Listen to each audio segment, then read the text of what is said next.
Hello guys, ITI के लिए बहुत बड़ी खुशखबरी निकल कर आई है उन सभी छात्रों के लिए जो कहीं न कहीं आईटीआई का रिजल्ट चेक करना चाहते हैं और रेलवे से अप्रेंटिसशिप करना चाहते हैं। देखो दोस्तों, रेलवे का अप्रेंटिसशिप की लास्ट डेट 11 तारीख है और हम आपको बता दें कि रिजल्ट आपका जारी हो गया है। रिजल्ट आपको किस तरीके से चेक करना है, सारी चीज़ बताएँगे आज की इस वीडियो में वन बाय वन। सबसे पहले ध्यान से देखना है, यहाँ से सबसे पहले आपको सर्च करना है एसआईडीएच। क्या करना है दोस्तों? एसआईडीएच यानी कि स्किल इंडिया।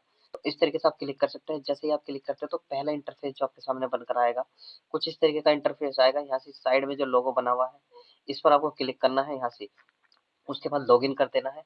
जो आपने एसआईडी का मतलब जो आपने वेरिफिकेशन किया था, अपना पीआरएन नंबर जनरेट हुआ था, वो आपको यहाँ से डालना है।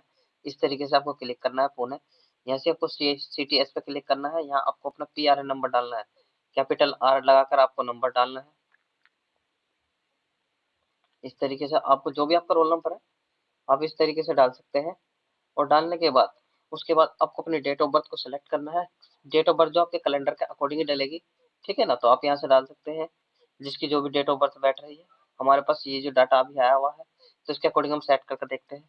और जैसे ही हम करते हैं, देखो दोस्तों, इसमें सारी चीज आ गई है। यहाँ से सिर्फ मेन उद्देश्य है नंबर दिखाने का। प्रैक्टिकल की अगर हम बात करें तो प्रैक्टिकल में देखिए, आप नंबर देख सकते हैं कि 250 में से आपके 238 नंबर है। इम्प्लॉयबिलिटी स्किल में 32 नंबर है और ट्रेड थ्योरी में 33 नंबर है। यानी कि ऑलमोस्ट सिर्फ पास हुए हैं। फॉर्मेटिव असेसमेंट में 180 नंबर है। और सबसे बड़ी बात, इस डेट पे जरूर ध्यान देखना दोस्तों, 4 सितंबर 2025 को आपका रिजल्ट जारी हो गया है। तो इसे अच्छे तरीके से आप चेक कर सकते हैं। चेक करने के बाद आप कहाँ से बिलोंग करते हैं, कौन सी आईटीआई से पढ़ रहे थे, आपकी सरकारी या प्राइवेट है, कमेंट सेक्शन में जरूर बताना।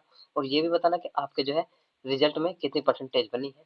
आपका रिजल्ट आ गया है तो अच्छी बात है, नहीं आया तो क्या प्रॉब्लम है या कोई समस्या भी आ रही है तो भी आप हमें बता सकते हैं। तो आज के लिए इतने रखेंगे, कल फिर भी किसी नए वीडियो